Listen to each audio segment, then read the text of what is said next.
Hey everybody, this is Talkative Carl back again for a new spoiler review of the Mark Webb Amazing Spider-Man film.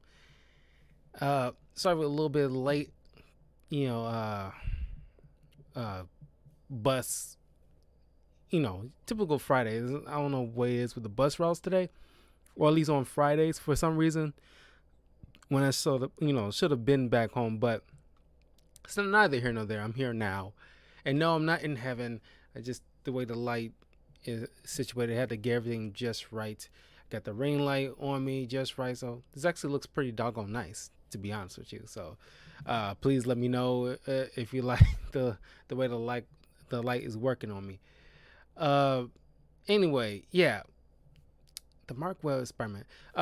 Just by the by, before I forget, next week, uh, on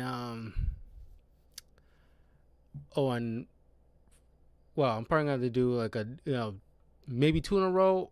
I'm not sure because I already did a Batman '89 movie. I will be doing a spoiler review right after this video, but Venom's coming out next Friday, but I'll be seeing it on the Saturday after, and I'm thinking I should uh take a moment to, because I don't want to get like bogged down with too many movies all at once. I usually try to break it down for at least two at a time, at least for now, since I'm doing Batman and Spider-Man related stuff per week, up until the point of the uh, Spider-Man No Way Home. But I figure next week I'll do the review of Venom, uh, and then uh, on that Saturday, I'll do jump into a spoiler review of my thoughts on Venom 2.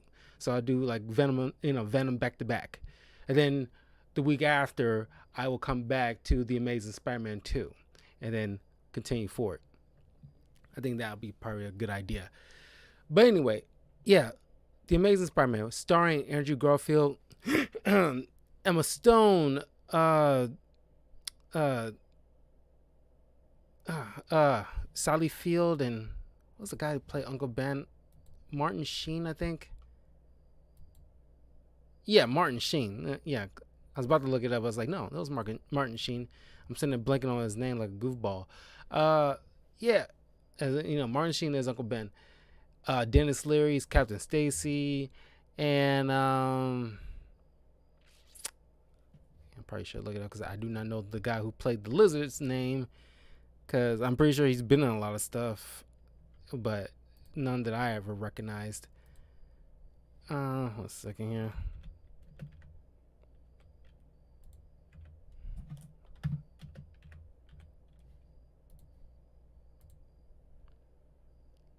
All right, this movie came out in 2002. We got Andrew Garfield, uh, Race Efans as the Lizard, Doc Connors.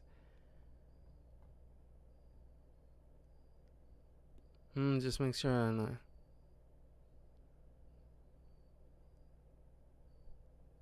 Uh, yeah, that's all like worthwhile people to name off. But anyway, hey Daniel. But yeah, I gotta say this is part now.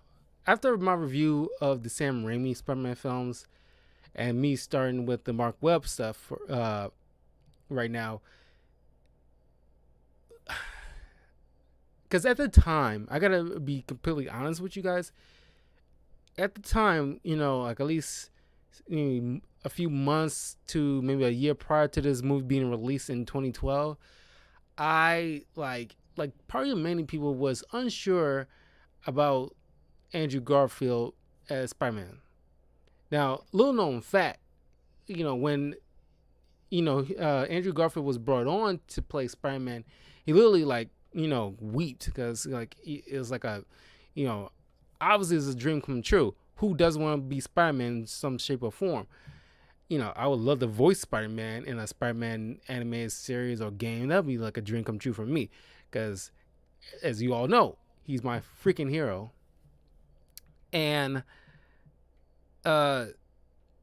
comparing, so far, because I remember the trailers of it, because everybody was like so on Andrew Garfield until like we actually see him perform in this, and it's like, comparing him to like the way Tobey Maguire did it and the way Andrew Garfield did it, it's just like apples and oranges.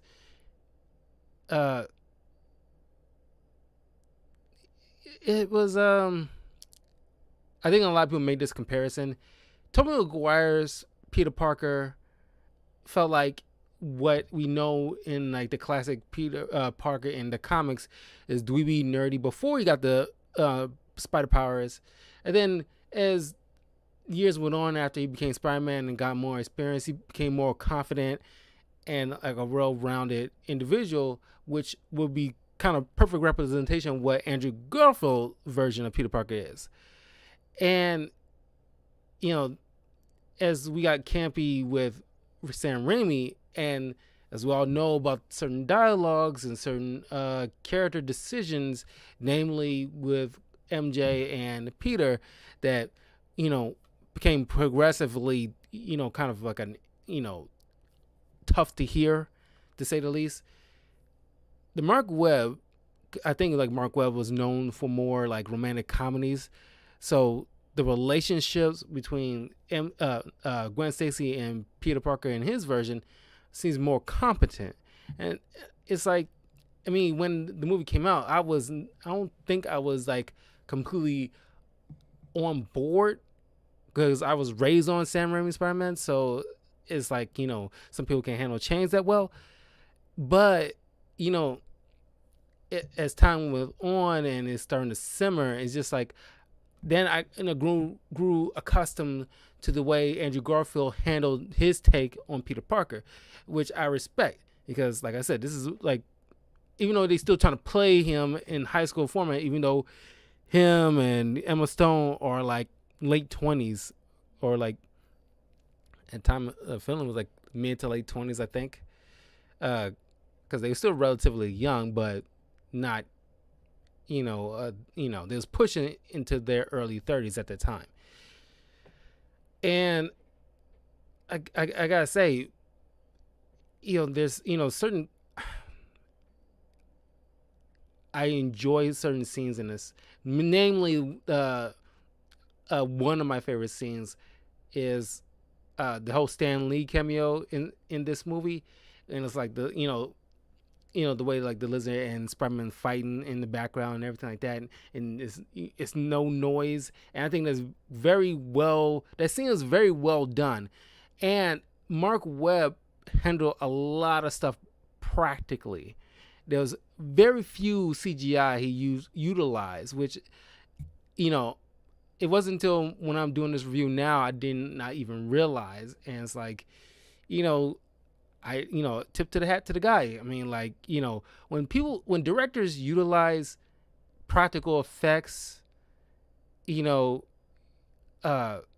they know they can and pull out certain things that is not required to use CGI, because I'm not putting shade on a lot of certain directors, to each his own, but you gotta give a director their flowers when they utilize maybe like 60 to 80% practical effects compared to the rest of the percentage with CGI, while other directors use CGI willy-nilly like a crutch, just and sometimes it works, like James Cameron's Avatar, which I don't really give a crap about James Cameron's Avatar. I seen it once on TV, never went to the theater to see it. It looks good, but the plot kind of stinks. I might do a review on that in the future, don't know, but it's like I gotta respect the Mark Webb for using mostly practical effects. And then we saw, if you can remember the trailer to this film, that you see like Spider-Man web swinging, you looking at the POV of it, I think Tom Holland Spider-Man, you get to see that a little bit in his films, a lot more than you do. I mean, like maybe slightly more, not all that much, but slightly more than this. Because in this movie trailer, it led you believe that you get to, see like, you get to be with Peter Parker as he's web swinging in the air, and you don't stay with him that long, which is like one of the disappointing things. Like I really don't care for. In the costume, I will get to Amazing Spider-Man 2 in a couple of weeks, but I want to mention this now in case I forget. The costume in that one, despite the few problems the Amazing Spider-Man 2 has, not few, there's some problems. The costume work on Amazing Spider-Man 2's Spider-Man costume is so much superior. It is like, until Tom Holland came around, that was the most spot on Spider-Man costume I've seen in film. You got the eyes right, and the colors popped. And it's like, Spider-Man's costume is supposed to pop with the bright red and blues. This one, as like I found out, it was it's supposed to be, the costume designer is supposed to like simulate like an acrobat's kind of costume or Long Johns or something like that. That's why it looked like it's kind of like, the spider emblem stretches, down a bit, and the eyes doesn't look right. I mean, granted, it's his first film, so the costumes gotta look like not handy down or anything like that, but it's just it is just like, it's like a first draft kind of situation, before you work on the second or final draft. That's what it looks like to me. I'm not a fan. I mean, I gotta say, like, not as bad as the wrestling costume as I seen in the first Spider-Man Sam Raimi film, but it is, I don't know. It's like stuck in between, like in Spider-Man Homecoming when Peter's makeshift suit without the Tony Stark stuff that he had to use in his like fight with Vulture at the end. It's like the first Amazing Spider-Man suit is right in between.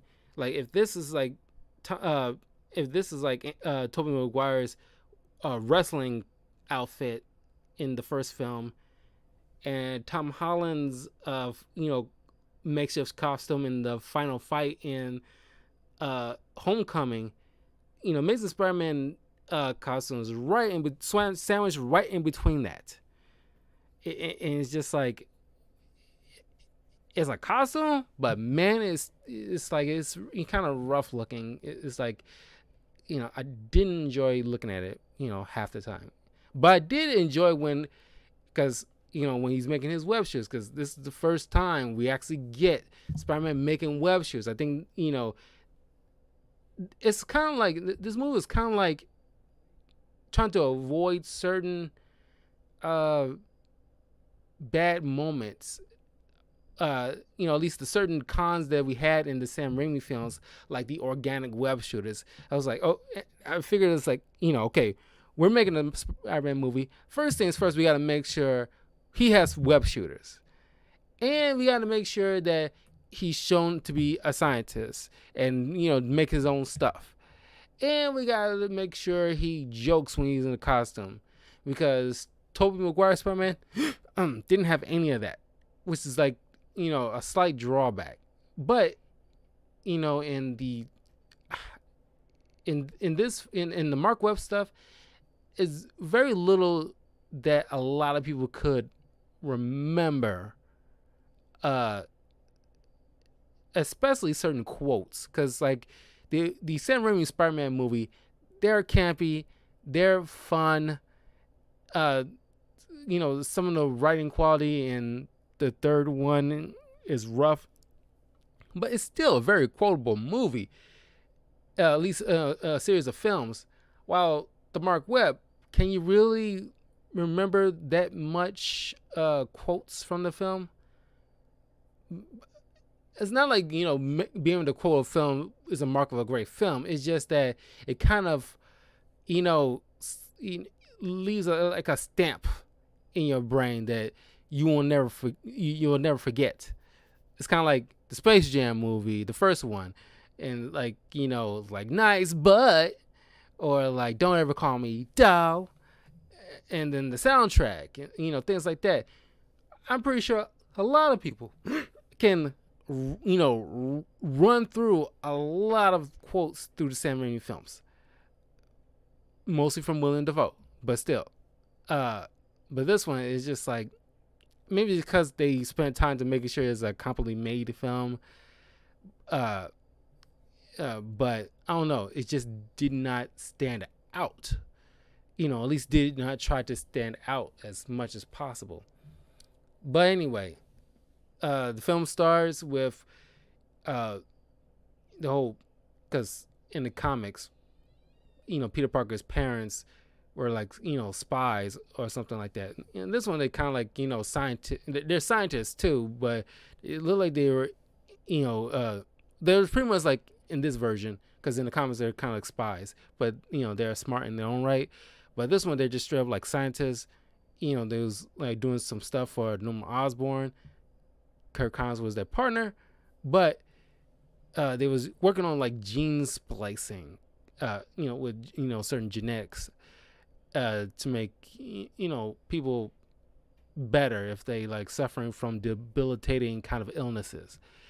And Norman Osborn eventually won it, but they kind of like shelved it for a time. They they left their son Peter with his aunt and uncle. They knew they were going to be out on the run because they're being chased. You eventually find out they were on a plane ride, and the plane crashed, and they end up dying. So fast forward with like Andrew Garfield, science nerd. Well, that's the thing. When I first saw this, I was not completely on board with Andrew Garfield's take on Peter Parker. And that's the thing. Tobey Maguire's Peter Parker was spot on, while his Spider-Man lacked a little bit in certain areas. While Andrew Garfield kind of flipped the script, and his Spider-Man was pretty good, but his Peter Parker lacked in certain areas, because this, I get it, it's like a different time. So as I did like my fair bit of research from other people, it seems like Peter Tobey Maguire's Peter Parker seems more like the typical nerd that we knew like from like the 80s and 90s and stuff like that, those kind of typical nerds. And Andrew Garfield seems like during the mid to late 2000s kind of hipster nerd that's anxious and like kind of a wallflower kind of situation, which is ironic because I think Andrew Garfield starred in a movie called, like Tales of a Wallflower or something like that. But you get to see him like he's always got that kind of wherewithal about helping people. He helps like some other kids getting beat up by Flash Thompson. He gets his bell rung by him, and he doesn't fight back, that kind of thing. He's like, I don't know, it's like one of those people that, because I think I'm like this myself, it's easier to stand up for others while not completely standing up for yourself. I won't say like 100% true, but I get that. So when he's at home, helping with like the basement and every area with his aunt and uncle, he ended up finding his father's briefcase that holds all these documents and everything like that. Now he's still like, want to know what happened to his parents. Didn't understood why they left him on the doorstep, or well, not on the doorstep, but in the hands of his aunt and uncle without explaining themselves and whatnot. And he gets a blow up to Uncle Ben, which seems more legitimate than the blow up between the Sam Raimi version, because it seemed kind of like out of nowhere. And this one is like, it has some legitimacy. You feel like, people was keeping stuff for them, but keep in mind, as I'm watching this, I'm thinking like, dude, you was like, what, 5, 6, 7, probably like somewhere between 6 and 8. Or no, he's probably a little younger than that. Somewhere like 5 or 6. Like, you barely could comprehend what was happening around you. All you knew was like your parents give you a kiss before they left, and you were smart as a kid, but you wasn't smart enough to understand the ins and outs of what they was going through, and nor would they explain it to a 5-year-old. It's like, oh yeah, we're on a run with some, dangerous man that might kill us. So we're gonna leave you here just to make sure like everything's going, make sure that you're safe. So toodles. It's like, that was never gonna happen. So, that's something that you would figure a guy like Peter Parker would be able to be, well, smart enough to understand that, he was too young to probably grasp, the circumstances. But he shouldn't have never doubt that, his parents was like, just leaving them just to leave them. Your parents died on a plane crash. And it looked like a private plane, as we find out in the sequel. And it's like, okay, it's like, give them a benefit of the doubt kind of situation. So he's like finding out about like Kirk Connors, figure that he has some answers about his parents and what they was into that might cause all this mess. So he goes to the Oscorp building, and so happens to be doing like a school, at least not an entire school trip, but just like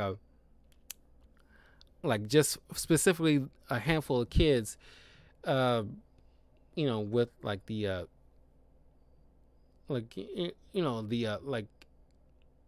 kind of like a think tank for a group of kids, where they take the brightest among them on this kind of trip, especially if they're into science. He sneaks in, see Gwen Stacy's leading the group. He breaks off. Of course, he runs into like a room, and it's like, if they doing like all these species to test certain things on, if there's a room full of spiders, shouldn't there be a room full like rats, room full of like other stuff? We don't see that. And it's just like a singular big room containing spiders, and there's no cage around all that stuff. Somehow it's like, I don't know, is the blue light keeping them in place to do their webbing and mind their business and stuff like that? It doesn't seem like it. It doesn't look like no shields go down or anything like that. It's just like, he went in there, door is sealed, and all of a sudden, like, may I miss something? But it's like, all of a sudden, they started dropping down and one bit him on the back of the neck.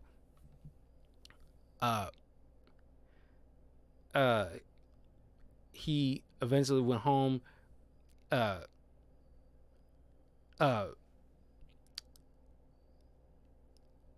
mean,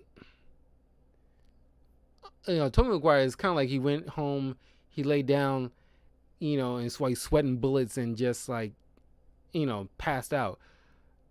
And in this one, he's on a train. He's like, of course, passing out, but he seems more alert. He's like the powers are creeping in, and he's like, while these drunk fools, trying to like bounce a. I don't know how New Yorkers are, but you sitting there mess. If anybody's from New York, do you notice anybody try to bother another person if they like sleep or something like that by trying to, well, not maybe like in this case, we're trying to balance a beer bottle on top of their forehead, and then like dude getting like agitated, like the one I want to call him a bum, but he's like just like a bum in theory, where he's just copping an attitude for him doing like a misdeed on to a guy who was minding his own business, and then like his fingers are sticking to like a woman's shirt, and like all these little pratfalls kind of things where he's like he doesn't know his strength yet, and things coming apart on him, and when he's getting home he's like like trying to raid the fridge with any and everything in it. He's catching like flies in midair, like just in like lightning speed, and then then you see like certain process. He passes out and he's waking up, breaking stuff in the bathroom. Kind of reminds me of X-Men Orange's Wolverine, where it's like his brand new claws, and he's got and I think that's typical in a lot of superhero stuff. I mean, like not everyone, but there's like a handful where like somebody gains new powers, they're in the bathroom and they wreck the whole sink or something like that. And it's like a pattern, but I think we stopped that eventually. But it's just like it just reminds me of the exact same scenario with Hugh Jackman, the Wolverine in X-Men Origins Wolverine.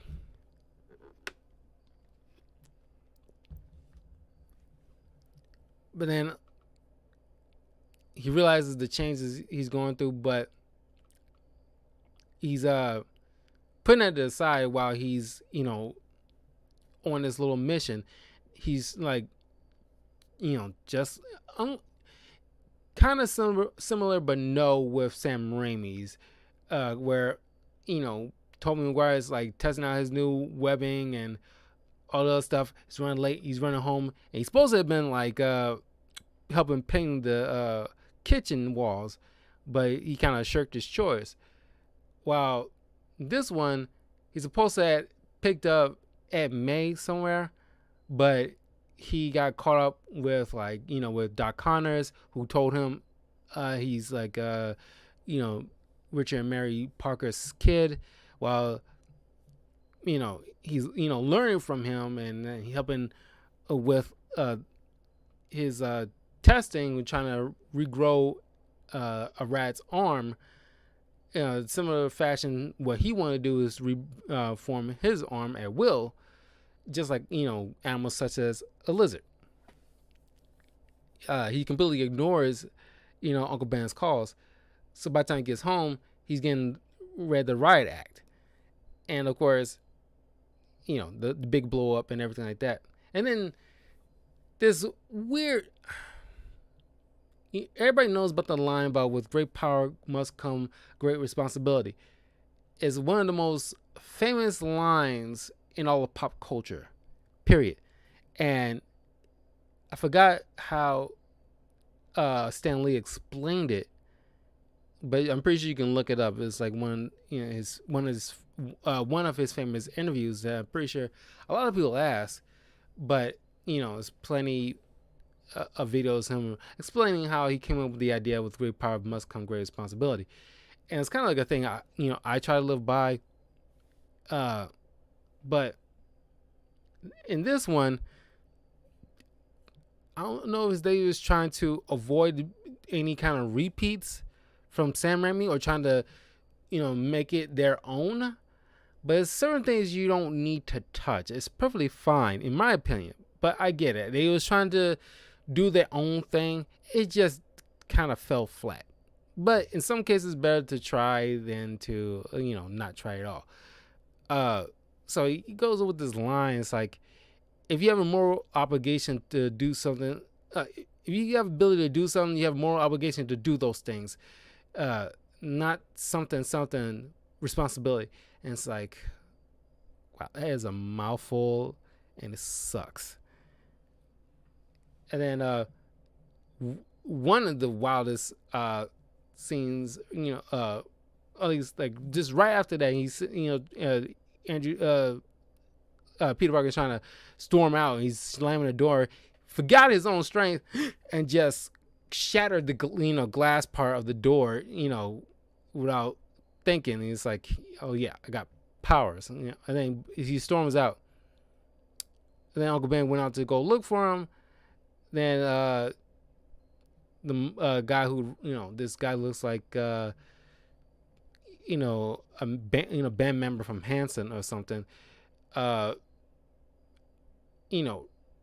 Just like a typical blonde, just like every blonde douchebag with very dark shades, robbing a convenience store that refused to help Peter when he's trying to buy something to drink and everything like that.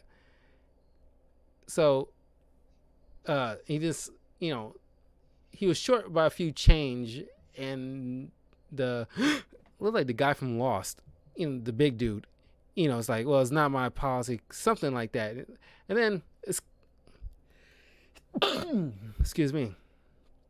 It's like I said, there's certain things they try to do their own, but you can tell they was trying to lift certain aspects of the Sam Raimi version. Like, I forget the part where that's my problem. And they try to do this thing like, oh, not my policy, not the store's policy. And then dude gets robbed, instant karma. Then like the robber just like tossed, Peter the milk he was trying to buy, and then and just booked it. And then as the big dude, the clerk, left out like, hey man, can you help me? Like, sorry, not my policy. So it's like, obviously they was trying to do like a callback. It's just the way that played out. It's just kind of like you get hints of that. But then the dude, ends up shooting Uncle Ben, blah blah blah. But then it's like he's on like a straight up mission now to find this dude. Now it's unlike Sam Raimi, where like it's like right away he finds him, which I give Sam Raimi credit for, because he managed to like handle that better and fast, so that way we don't have to deal with that later. Well, we kind of deal with it in 3, but it's more so on King Marco when they trying to shoehorn him in with being like a partner to the guy who mugged or at least shot Uncle Ben, which was not needed. He could have just been his own separate thief. We don't have to drudge up the whole Uncle Ben stuff anymore. But in this one, Mark Webb never even like remotely comes back to that. Peter Parker never finds that guy ever again. In the comics, it played out similarly to how like Sam Raimi thing handled it in the first movie. They quickly called to him, found out it was a guy he let go. The guy ended up accidentally dying, but that was it. That's the end of it. You never see that man ever again. Which, kind of think of it, there was like a comic book event with Spider-Man called Clone Conspiracy. I will eventually probably do a spoiler review on that comic at some point in the future, but just to give a snippet of it, it's like, I don't want to spoil anything if you haven't read it, but certain people end up coming back, through scientific means that was supposed to be long dead.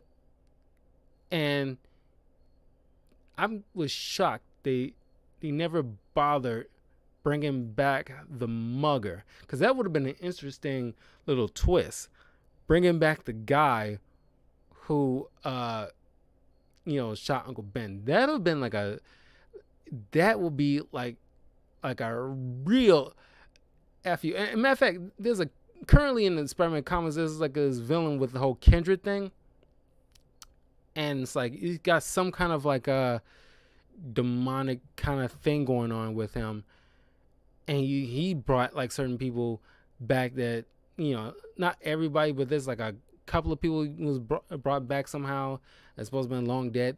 He's a thing about sin and everything like that, and it sucks. But what would make it kind of interesting and kind of like a unique twist is that if that villain, because we found out, I don't want to spoil anything in case you're currently reading Spider-Man, but it would have been, it's not this, so I can just say it. It would have been an interesting and better twist if this Kendrick guy that was all like bandaged up and nobody knew for like months now turned out to be a resurrected guy in the mugger who shot Uncle Ben, and he's like, pretty much gunning for Spider-Man and everybody, affiliated with him. Like, he knows who he is and everything like that. And he just like, that would have been a whole lot better at a unique twist instead of what they're doing right now. But anyway, I digress. So like, he got this little police scanner.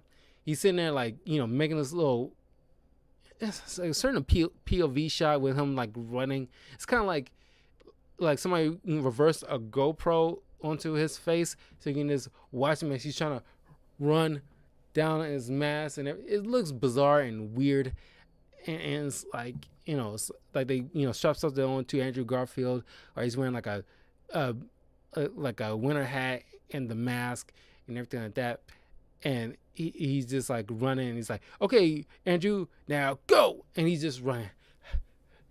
And like, and it's like makes it awkward because the surrounding people are just looking at this fool with a mask just running down the street, and just trying to look around and find whatever guy that fits the description of the mugger. But of course, he eventually makes his own suits, but he never ever comes back with that part, as well as never come back with the trying to figure out what happened to his parents' situation. Those are the two things that they try to make a big deal out of, but never resolved it. But anyway, like Connor's getting like briefed down on about making this serum work, because Osborn is like sick. He doesn't want people to know. He's want to make sure he's just like better with no people none the wiser, and like the experiment is just failing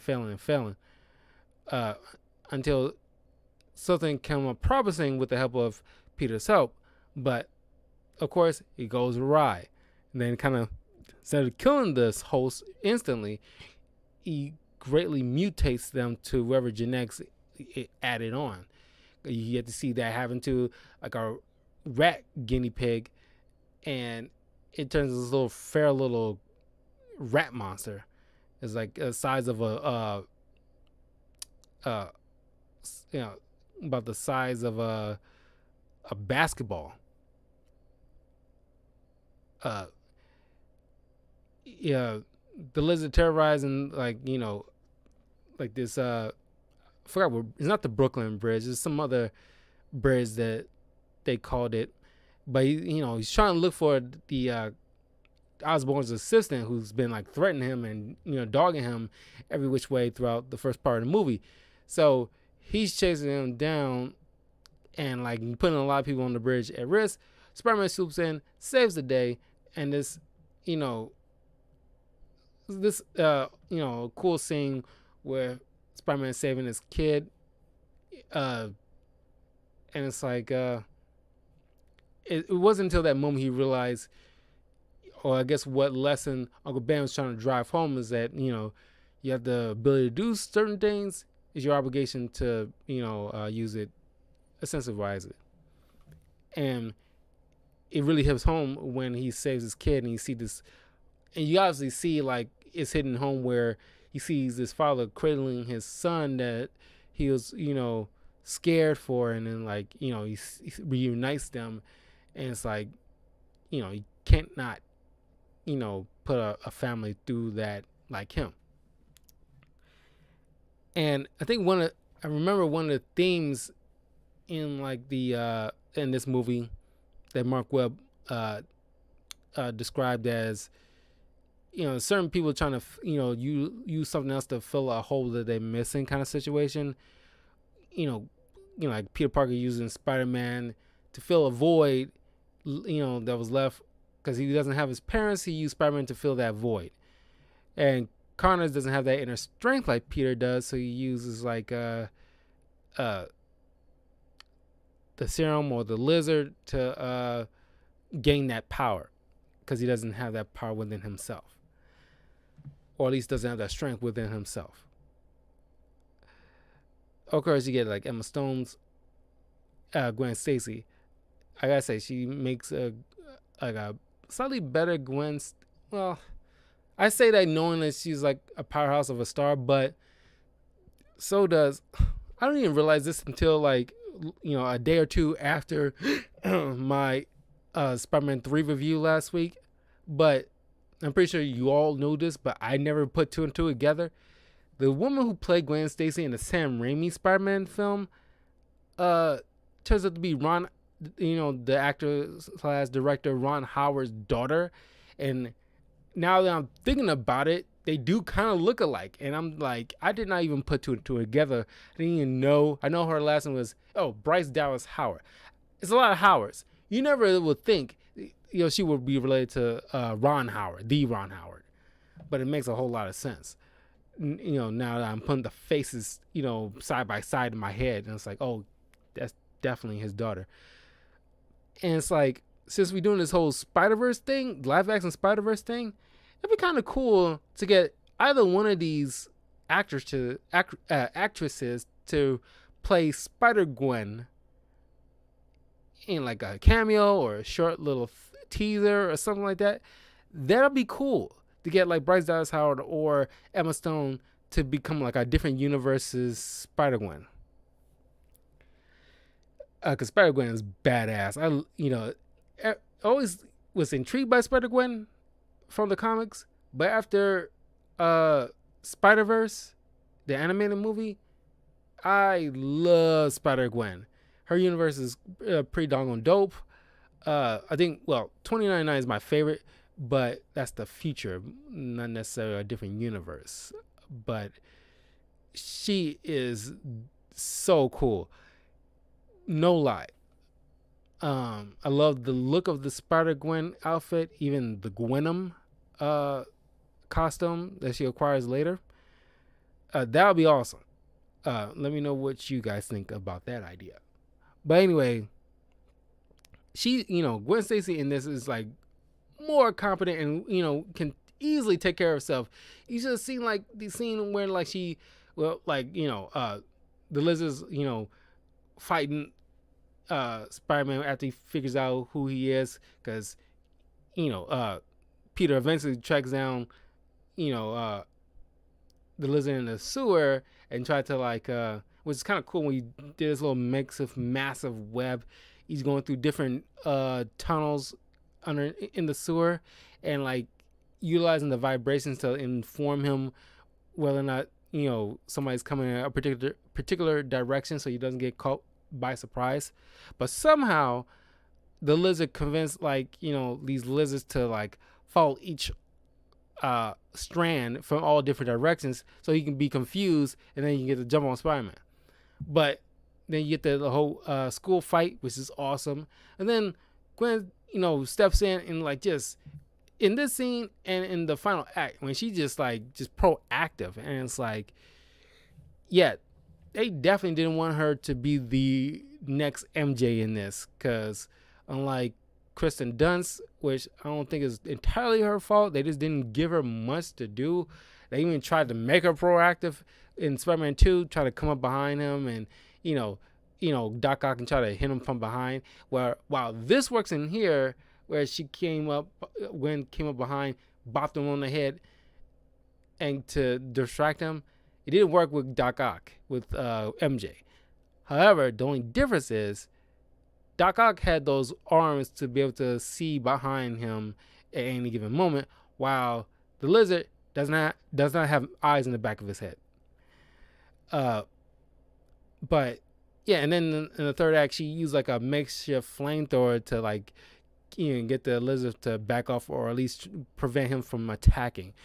But I was like, holy crap! Like, this Gwen Stacy is badass. They want to make sure that Gwen Stacy isn't like the typical trope of damsel in distress. She's, a badass in her own right, smart, capable, and all that other stuff.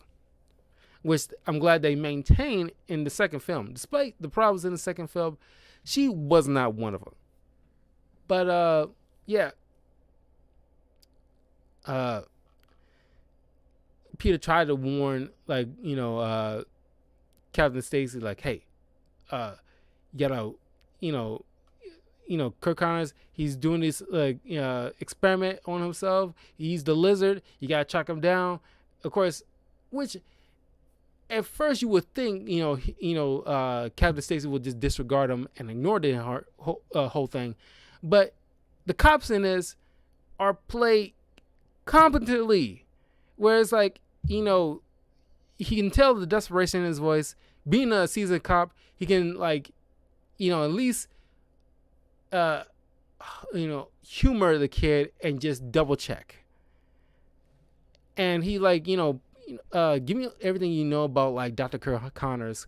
And he tells us this other cop and everything like that. And it's like, and then the cops, trying to mow down in his little kind of like SWAT kind of situation, and try to mow down the lizard. And it's like, holy shit. And it's like, I saw this in the theater, and I'm thinking to myself, like, holy shit, like, these cops just, like, come out, like, with, like, engaging in, like, tactical formation, and, like, really, like, laying down, suppressing fire.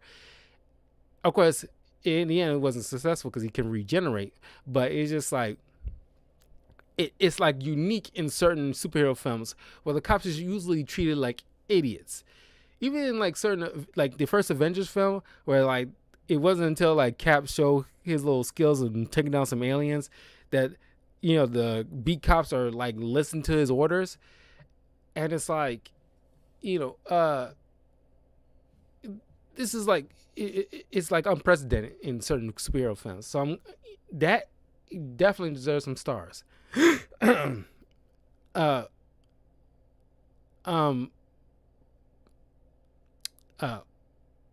of course, like, I want to say, like, this is to backtrack to a certain dinner scene between the Stacys and Peter, and, like, of course, there's certain moments earlier in the film when, like, Peter trying to stop a carjacker and everything like that, but they had this little heated discussion. Peter and Captain Stacy is while Peter's, like, standing up for Spider-Man, saying, like, some say, like, he's a hero, like, he stopped the carjacking, he did this, like, I saw on the video. And it's like, in like the captain's, which he makes incredible points, that that carjacker was a small fish that we was using to catch bigger fish that would lead to a bigger enterprise that we was trying to nail.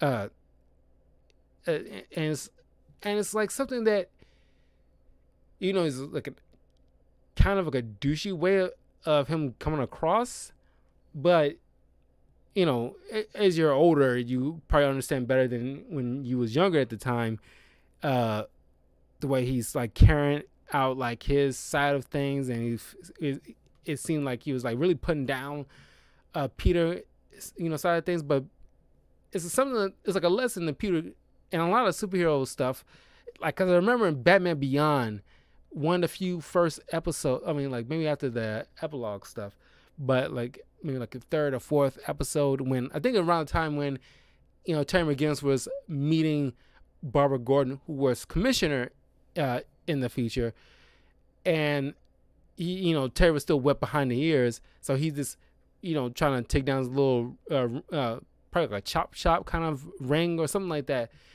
and she was giving him crap, saying, like, there was like a bigger operation. You stepped in, you don't know what's going on. You didn't do your research or anything like that. You didn't know we had, like, all this other stuff.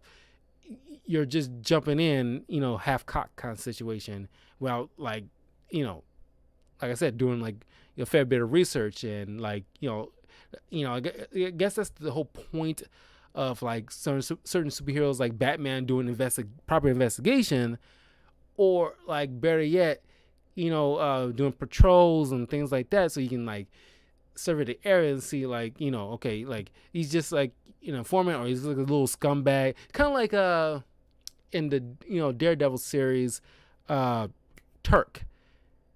Like this Spider-Man will look like will be doing a similar thing to like Turk, when you just see Turk selling guns on the street. It's like, oh, okay, I'll take down this guy. That's the end of the job well done kind of situation. But you don't know who was providing him the guns. It's a bigger operation. You don't know. You could have got that information from him. It's a whole process. I mean, he's green, so he doesn't know any better. So I'll come a little slack. But now that I'm older, I can respect Captain Stacy's side of things. It's like, yeah, it's a bigger deal than just that one little guy. But yeah, Kirk Connors. Now, at first, obviously he's like, when he's in the human forms, he's a little stable without the interference of that serum he injects himself with. He's more understanding, and he just want like to better humankind, but with that serum and force him into his like lizard mode, he doesn't see humankind as like a strength, their weakness. They want to make true perfection, which is our animal, or at least lizard in this case, forms as being the perfect specimens, and should be the dominant species. So he's obviously I won't say gone nuts, but it's just like that serum is messing with his mind, and of course he's trying to spread his gas into the city to turn other people into lizards like him. Of course, Spider-Man trying to get to the Osborn building. He get ambushed by another set of cops, because one group went after the lizard, while another group went after Spider-Man. And like I said, like perfect tactical kind of operation, they utilize like a helicopter to come around, blind him in mid swinging, and just like tase him like with a little taser dart thing. And of course, Stacy's there, like unmask him, finds out that it's Peter, and then of course he lets him go to go deal with the lizard, because Gwen's there. And then of course the whole callback with the guy with the kid on the bridge turns out to be a construction worker running with a or at least crane operator, and him with other crew members help him swing faster towards the building to get there on time. And it's like another little moment. You could swear that in this, it can easily say, "You mess with Spider-Man, you mess with what? You mess with one of us, you mess with all of us. You mess with New York." And it's like, I think God didn't do anything like that, because once was enough. It was funny on that level. Repeating it again will make it annoying. It's weird. It's how like, if somebody do it now with the No Way Home, it's like a callback. But this movie was too close to the Sam Raimi stuff. It was only like a few years apart. Cause I think because this came out in 2012. Yeah, Spider-Man 3 came out in 2007. So it's 5 years apart. So still too fairly close to warrant certain callbacks to, I won't say superior Spider-Man films, but just like it's just like it will just be annoying and like something that you probably will walk out of the theater if you heard it. It's that soon after, because it may have been 5 years, but it still felt like too soon. But he fights, the lizard on top of the Oscorp building, and the fight is incredible. I gotta say, the fight is incredible, and with this, Captain Stacy's help, they, stop the lizard, but Captain Stacy gets injured in the process, and he's telling Peter in his dying breath, you gotta keep this secret. You put Gwen in danger. Try to stay away from her, kind of situation. That typical stuff like, keep her safe. You gotta keep her away and stuff like that. And like, I want to say this kind of ends on a kind of like a dour kind of situation, like the way Spider-Man 3 did, in a way. But this one's kind of like hope for the future at the tail end, because it's like, during a funeral, Gwen went to go see Peter, as he's like, hurt that, somebody like he respected and someone that is very close to the girl he loved, and he feels responsible, and like he kind of like pushes it away, and then you would think they'll walk off without saying anything, but then she says like, he made you promise to stay away, right? And it's like that. I'm pretty sure that kind of caught a lot of people in the theater off guard, because that, I was like stunned, like, wow, you just said it. I was like, you actually had the balls to just do it, because like normally other directors, it's just by this point, after so many years, and like reviewers and like commenters and critics all mention about certain tropes that we get tired of seeing repeat, like the whole will they, won't they, or keeping a secret from each other when they could just flat out just tell them and be grown up about dealing with it, like they did in this moment where they talk like human beings. Well, not even just in this moment, the entire film, they behave like competent people and talk it out kind of situation. And it's like, why certain writers and directors don't, it's like you can still have drama in your film and move the story along without falling back on certain tropes that we get tired of seeing every time, that makes no sense. It's leave that to like soap operas, like One Life to Live, General Hospital BS. Leave that to that, because we expect that from that. But things like, certain movies and certain TV shows don't placate to that. And it's weird how it's like, some writers keep doing that narrative. It's so frustrating, and like I don't get it. Y'all know better. Y'all should know better to placate to that. Like, there's certain TV shows that I see that do not do certain things. Brooklyn Nine-Nine could easily have they technically have a will they, won't they situation with the two main leads, but they do it in a very smart adult way, where it's like, I behave. It's not like Ross and Rachel where they kept like going back and forth, whiplash. It's like, okay, you would think that at first, okay, she's like with somebody, he's with somebody. It they go on for a couple of episodes. Those relationships end naturally and typically, like you will see in actual real life, so it doesn't feel manufactured. And then it gradually, you see them coming together, and it's not like a nauseating back and forth. And it's like, it doesn't make any sense, for certain writers to not do that. It's just a pet peeve of mine. But yeah, this movie's pretty dope. I mean, it's like looking back on it, yeah, it's like a very competently made Spider-Man film.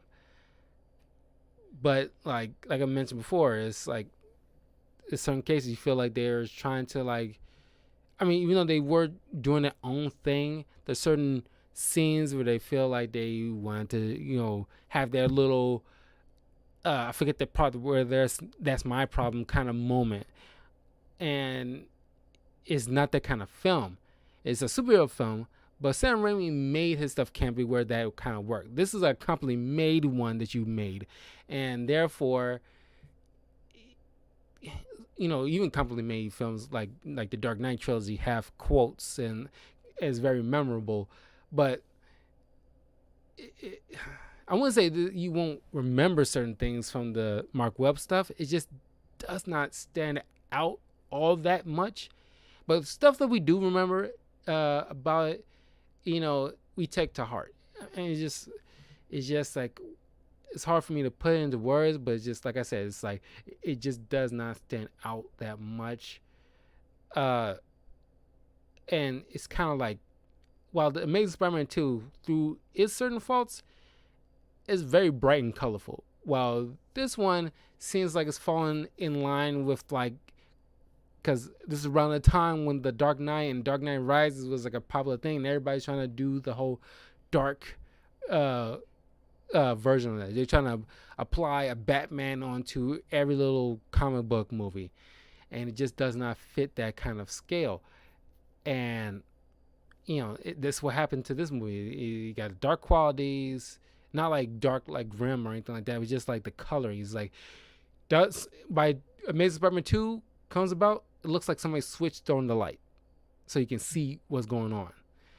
It's similarly to like the first Suicide Squad movie and compared to the sequel, where somebody just like finally turned on the light so we can see what's going on and see the colors pop and see the big bombastic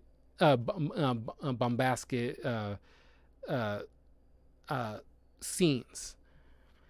But anyway, yeah, I dig this movie.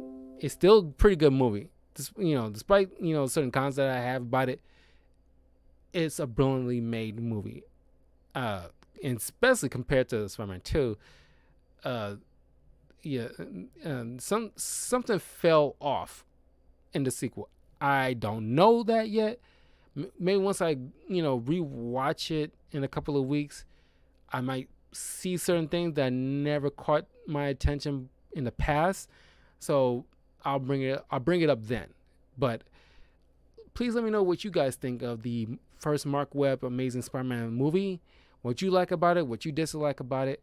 Follow me on my various channels. Links in the description. Follow me on my Patreon. That's patreon.com/talkingofcarl if you want to further support the channel. And I will see you guys next week for the Venom films. The first one, and then the day later or the day afterwards, I will do a spoiler review for Venom 2. Let there be carnage. And stay tuned in a few minutes while I do a spoiler review for Batman